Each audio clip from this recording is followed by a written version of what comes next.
fuck is he going to say? I thought he hit the right tone. I thought it was beautiful. In an era when American radio was ruled by safe voices and polite conversations, one man dared to do the unthinkable: tell the truth. His name was Howard Stern. He wasn't handsome. He wasn't polite. He wasn't supposed to succeed. Yet, from behind a microphone in a cramped New York studio, Stern spoke to millions. Unfiltered, outrageous, and real. He mocked the system, challenged censorship, and turned his own flaws into entertainment gold. To some, he was a hero, the voice of freedom in a sanitized world. To others, a villain, crude, offensive, a danger to public morality. But one thing was certain: you couldn't ignore him.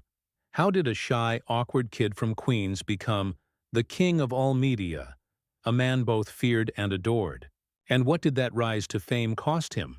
His family, his peace, his soul. This is not just the story of a radio shock jock. It's the story of a man who redefined honesty, who learned that sometimes the loudest noise comes from the quietest pain. Howard Allen Stern was born on January 12, 1954, in Queens, New York, a city that never stopped talking.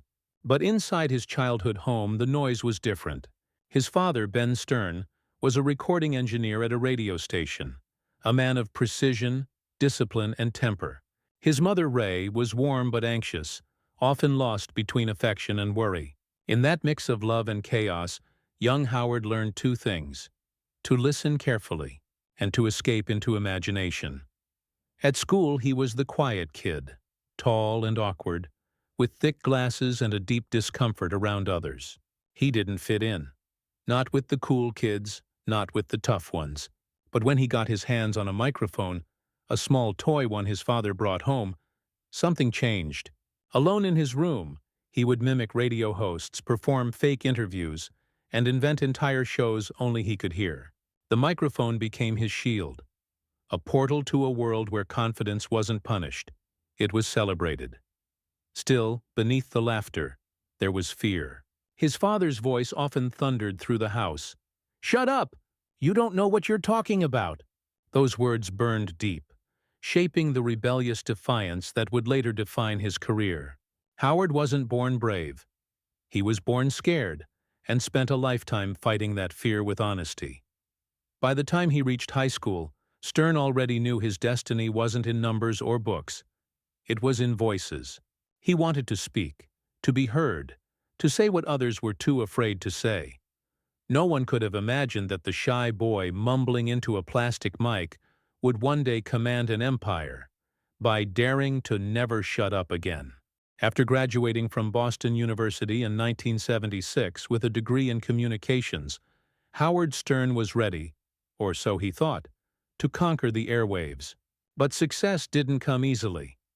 He began at small-town radio stations, WRNW in Briarcliff Manor, WCCC in Hartford, WWDC in Washington, D.C., places where the coffee was bad and the dreams were even smaller. His paychecks barely covered rent, his bosses hated his improvisations, and his sense of humor, raw, unfiltered, sarcastic, terrified the management. Most stations wanted polite, predictable voices. Howard gave them chaos wrapped in charisma. He mocked commercials, joked about politics, teased his own co-hosts. Everywhere he went, listeners loved him, and executives fired him. But with every rejection, he refined his style, building a character that was brutally honest, self-deprecating, and fearless. Then came 1982, WNBC New York, the big leagues. It was his dream job, and his biggest test. For the first time, he was broadcasting to millions. But his irreverent style clashed violently with corporate radio culture. Producers tried to tame him. Scripts were rewritten, and warnings piled up. Yet every time Stern opened the mic, he said what no one else dared. He was the outsider refusing to play by the rules of the insiders. One morning, he did what would define his future. He ignored the program director's orders and spoke freely for an hour. The switchboards lit up. Listeners laughed, argued, and couldn't turn away. The ratings spiked overnight. Howard Stern had found his voice. the one that could both offend and unite. He wasn't just another DJ anymore. He was a movement waiting to explode, a revolution disguised as entertainment. By the mid-1980s, the Howard Stern Show had become something America had never heard before. Raw, fearless, and utterly unpredictable. Every morning, millions tuned in not for news or music, but for honesty wrapped in chaos. It wasn't just a radio show, it was a cultural earthquake. Howard built a team that became family. Robin Quivers, the intelligent and sharp-witted co-host who kept him grounded. Fred Norris, the sound wizard who turned jokes into symphonies of madness. And Gary Delabate, the loyal producer navigating the storm behind the glass. Together they created a world where celebrities were roasted, taboos were shattered, and laughter was brutally real. But success came with battle lines. The Federal Communications Commission, FCC, began targeting Stern for indecency, issuing fines that climbed into the millions. Advertisers threatened to pull out, politicians called him a menace, and radio executives tried, and failed, to silence him. Each attack only fueled the legend. The more they tried to shut him down, the more people listened. By the late 80s, Stern was syndicated across major cities: New York, Philadelphia, Washington, Los Angeles, turning local radio into a national spectacle. He called himself the king of all media, half joking, half prophesying, and soon it wasn't a joke at all. His interviews became must-see moments, brutally honest, uncomfortable but strangely human. He didn't flatter celebrities. He exposed them. Every word, every laugh, every argument felt alive. Behind the microphone, Stern was untouchable, a man who turned rebellion into empire.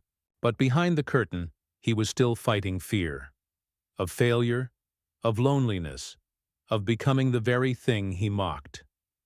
As the 1990s dawned, Howard Stern wasn't just a voice on the radio.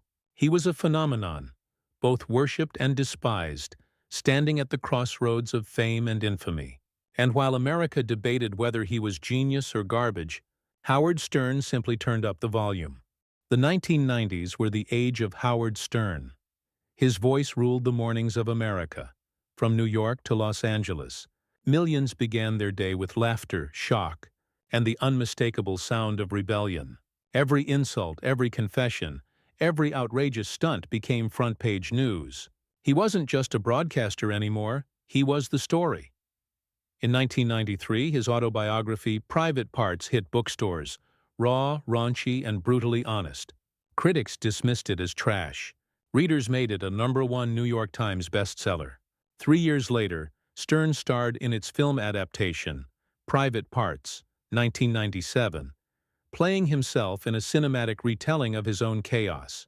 Against all odds, the movie was a hit. Funny, self-aware, and surprisingly touching. It cemented his title, the king of all media. He had conquered radio, television, publishing, and now film. His salary reached tens of millions a year. Billboards of his face dominated Times Square. He was interviewed, imitated, and feared. In a country obsessed with fame, Stern was its loudest mirror. But at the top of the mountain, the air grew thin. His marriage to Allison, his college sweetheart, began to crumble under fame's weight. Years of long hours, controversy, and public scrutiny eroded what once felt sacred. He filled the silence with more work, more shows, more interviews, more noise. Beneath the laughter, Stern was haunted by the question, if everyone's listening, why do I still feel alone? He surrounded himself with fame, yet grew distant from family and peace. Friends noticed the change. He was still hilarious, still sharp, but a quiet melancholy lingered behind the bravado. By the end of the decade, Howard Stern stood at the height of everything he had dreamed of, and the edge of everything he was about to lose. He had built an empire on truth, but the truth was starting to hurt. By the late 1990s, Howard Stern had become a cultural lightning rod, a man both worshipped and despised. Every word he said was dissected. Every joke, every bit, every headline fueled outrage. To his fans, he was the only one brave enough to tell the truth. To his critics, he was corrupting America one broadcast at a time. The Federal Communications Commission, FCC, made Stern its favorite target. Over 2 decades, the agency fined radio stations airing his show more than $2.5 million for indecency. Politicians demanded his removal. Religious groups protested outside his studios. TV hosts called him a moral plague. And every time they tried to shut him down, Howard doubled down. He laughed at the outrage, mocking the very institutions that condemned him. He called the FCC America's Ministry of Boredom. To Stern, censorship wasn't just a rule, it was the enemy. And in fighting it, he became a symbol of something far bigger than radio: freedom of speech. But the war had its price. Sponsors pulled out. Networks grew nervous. Behind the scenes, Stern's team felt the pressure. Constant legal battles, stress, sleepless nights. Even for a man who thrived on chaos, the constant fight was exhausting. Still, Howard refused to bend. He believed that truth, even ugly truth, deserved a microphone. And while others sanitized their voices for approval, he let his echo ring louder. In the end, the same controversy that nearly destroyed him made him immortal. Howard Stern was no longer just a radio host. He was the man who broke the system and made America question where decency ends and freedom begins. But soon, the shock jock who ruled the airwaves would face a new kind of challenge, one not from censors or critics, but from within himself. By the early 2000s, Howard Stern's kingdom was collapsing under its own noise. The FCC fines kept piling up, advertisers fled, and a new generation of listeners was drifting toward the internet, a wild frontier where anyone could speak freely. For the first time in decades, the king of all media felt trapped in the very system he once dominated. Then, in 2004, he made a move that stunned the entire broadcasting world. Howard Stern left terrestrial radio behind and signed a $500 million deal with Sirius Satellite Radio. To his fans, it was a declaration of war against censorship. To his enemies, it was career suicide. When he flipped the switch on Sirius XM in 2006, no one knew what to expect. Would people pay to hear him? Would the rebel still matter in a digital age? They did, and he did. Within months, Sirius subscriptions skyrocketed. Stern had once again reinvented himself, turning exile into revolution. Free from government regulation, his show became rawer, funnier, and surprisingly, deeper. The interviews grew more intimate, the laughter more reflective. The man who once mocked emotion began showing it. But change wasn't just professional. It was personal. After his divorce, Stern confronted the loneliness that fame couldn't fix.